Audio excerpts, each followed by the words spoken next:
The number one reason that term limits will bring about a Congress that is of the people, by the people, for the people, is that it will no longer be as attractive to greedy, power-hungry takers, and is more likely to attract people who are more service-minded. Citizens will be going to Washington with a genuine desire and belief to serve the people who have elected them, and less concerned about pleasing big money or big political machine.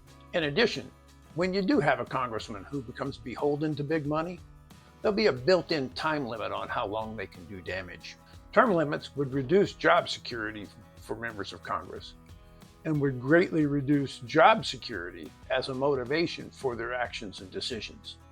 By putting a limit on their term, it reduces their motivation to focus on policies that will bring immediate results in an effort to garner votes, as opposed to focusing on long-term solutions that might be more beneficial. For the same reason, it reduces partisan politics, wherein a congressman might more closely align with the party's agenda and resist bipartisan cooperation that might be more beneficial to their constituents. Members of Congress will be able to spend more time on the job that we're paying them to do and less time on fundraising for re-election if re-election is taken away as an option. They're also less likely to favor populist measures that are unsustainable in order to gain favor with voters. And they're going to be more willing to take on the controversial issues without being so concerned about alienating any voter base. And it's the controversial issues that need the most attention.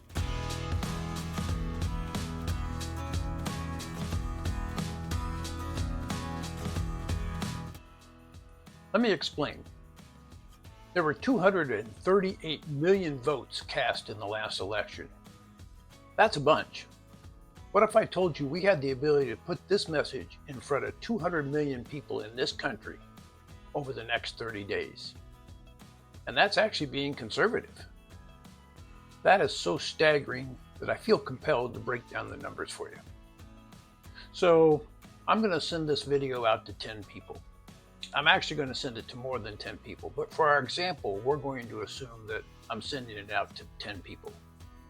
And the 10 people that I send it out to, half of them send it on to 10 more people. And of the people that receive it, half of them forward it on to 10 more people. And this process continues over the next several days, the next few weeks. And to further cut this back, one of the things we know is that sometimes people are on more than one person's mailing list. And so we're going to cut that effective rate of 5 further in half and say 2.5. In other words, for every 10 people this video gets sent out to, 2.5 people will join the campaign.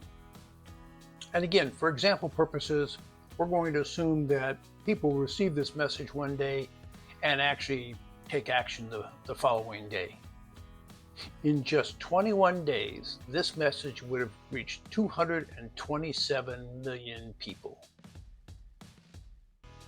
Actually, 227,373,675 people.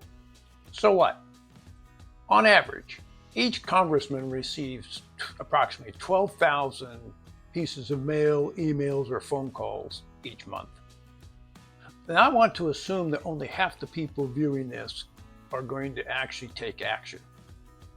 That means over the course of 21 days, on average, each congressman would receive over 212,000 pieces of mail or emails. And that, of course, is assuming that you're only doing one or the other. You can do both. That's what I've done. Now, that's 17 times the normal volume that they receive. And again, it's not spread out over multiple topics. This is all demanding one thing. That still leaves the question, why would members of Congress pass legislation that's going to put an end to their term? Well, I believe that there is an implied message with such an overwhelming outpour of demanding from their constituents that it's implied that they're not going to get reelected if they don't support this. At least if they support this, they have the opportunity to potentially serve beyond the next term. If they don't support it, it's a good likelihood not only will they not get re-election for this position, but probably no other office either. Additionally, they have the opportunity in putting this legislation together to have it take place at some future date, which allows them to at least have an opportunity to be elected to one more term before retirement, before they go back to being a blacksmith, barkeeper, teacher, whatever.